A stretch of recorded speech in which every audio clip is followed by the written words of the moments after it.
Hello everyone, welcome to my channel Movie Captures 11. এটা আমার প্রথম ভিডিও। I hope আপনারা সবাই আমাকে সাপোর্ট করবেন এবং আমার ভিডিও পছন্দ করবেন। এবং আমার ভিডিও পছন্দ হলে প্লিজ আমাকে লাইক দিবেন এবং সাবস্ক্রাইব করবেন। এই ভিডিওতে আমি অ্যানাইলেশন মুভি এক্সপ্লেন করতে যাচ্ছি। এটি IMDb-তে 6.8 আউট অফ 10 পেয়েছে এবং রটেন টমেটোসে 88% ফ্রেশ। এটি 2018 সালে রিলিজ হয়েছে। চলুন এখন মুভি এক্সপ্লেনেশনে যাই। মুভি এর প্রথম দিকে আমরা ন্যাটালি পোর্টম্যানকে দেখতে পাই।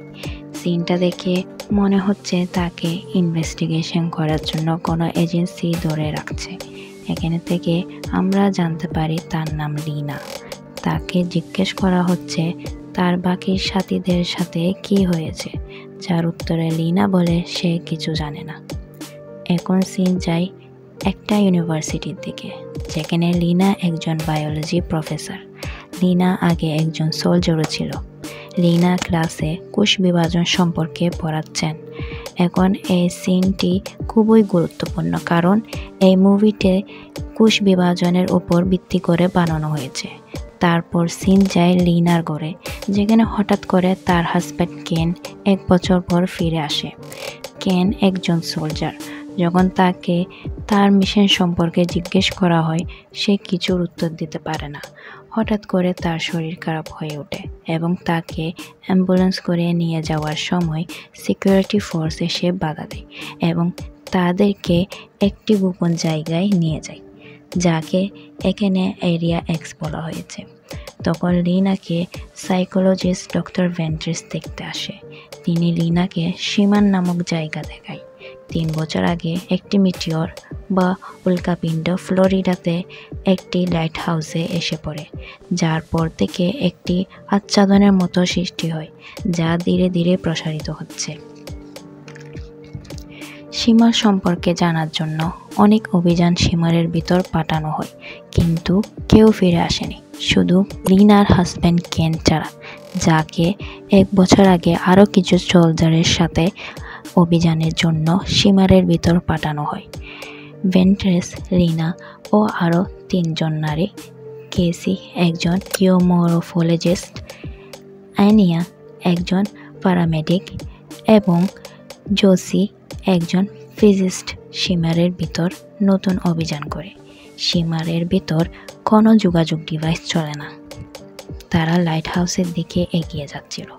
যাওয়ার সময় তারা এমন কিছু ফুল ও গাছের সম্মুখীন হয় যা দেখতে ভিন্ন, যেন একটি কাণ্ড থেকে ভিন্ন জাতের উদ্ভিদ বেড়ে ওঠে। হঠাৎ করে জোসিকে একটি কুমির আক্রমণ করে। কুমিরকে হত্যা করার পর যখন লিনা কুমিরের দাঁত পরীক্ষা করে দেখে, অস্বাভাবিকভাবে বিভিন্ন স্থানে এর দাঁত ওঠে।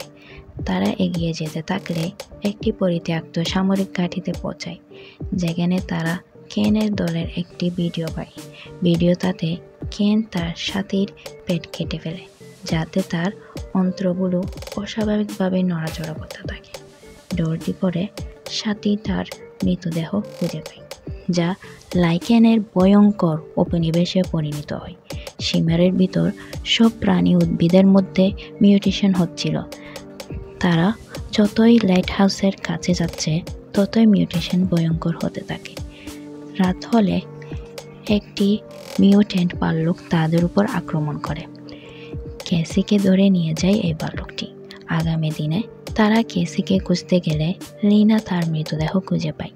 তারা সামনে এগোতে থাকলে একটি গ্রামে এসে, যেখানে জোসি এমন কিছু গাছ দেখতে পায় যা দেখতে মানুষের মতো। জোসি বলে সীমার একটি প্রিজমের মতো কাজ করে, যা তার সীমারের মধ্যে থাকা সব জীবের ডিএনএকে বিকৃত ও রূপান্তর করে। অ্যানিয়া তার ফিঙ্গারপ্রিন্ট পরিবর্তন হতে দেখে মানসিক ভারসাম্য হারিয়ে ফেলে এবং সবাইকে চেয়ারের সাথে বেঁধে দেয় এবং লিনাকে কেসির হত্যার অভিযোগ দেয়। তখন অ্যানিয়া কেসির আওয়াজ শুনতে পায়, যা আসলে মিউট্যান্ট ভাল্লুকটি ছিল। ভাল্লুক অ্যানিয়াকে হত্যা করে। জোসি কোনো রকম করে নিজেকে মুক্তি করে ভাল্লুকটিকে গুলি করে। সে রাতে ভেন্ট্রেস দল ছেড়ে লাইট হাউসের দিকে রওনা হয়। তার মতে এই শিমারের মধ্যে যে বেশি সময় কাটাবে তারই বেশি ক্ষতি হবে। আগামী দিন জোসি নিজেকে শিমারের কাছে আত্মসমর্পণ করে এবং একটি মানব আকৃতি গাছে রূপান্তর হয়।